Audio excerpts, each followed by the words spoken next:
நிகழ்வு இன்று வாழைச்சேனை பொது விளையாட்டு மைதானத்தில் நடைபெற்றது.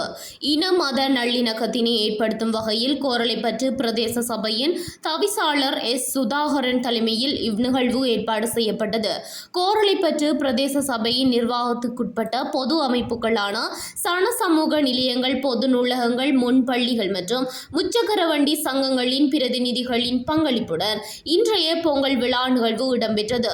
சூரிய பகவானுக்கு நன்றியை தெரிவிக்கும் முகமாக புதுப்பானையில் புத்தரிசி இட்டு பொங்கல் வைத்து சூரிய பகவானுக்கு நன்றியை தெரிவித்தனர்.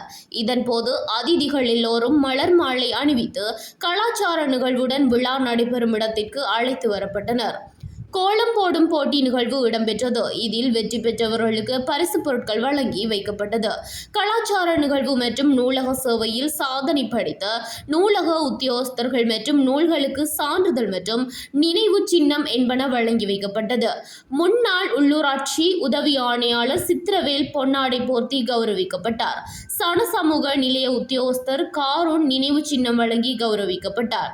அத்தோடு நிகழ்வில் பிரதம அதிதிகளாக சர்வ மத தலைவர்கள் மற்றும் மட்டக்களப்பு பிராந்திய உள்ளூராட்சி உதவி ஆணையாளர் திருமதி ரிஃபா அகமட் ஆகியோர்கள் கலந்து கொண்டனர். விசேட அதிதிகளாக உப தவிசாளர் கே. பத்மநீதன், கோரளைப்பற்று மேற்கு ஓட்டமாவடி பிரதேச சபை தவிசாளர் எம். மீரா சாஹிப், ஹலால்தீன் உட்பட பிரதேச சபை உறுப்பினர்களும் கலந்து கொண்டனர்.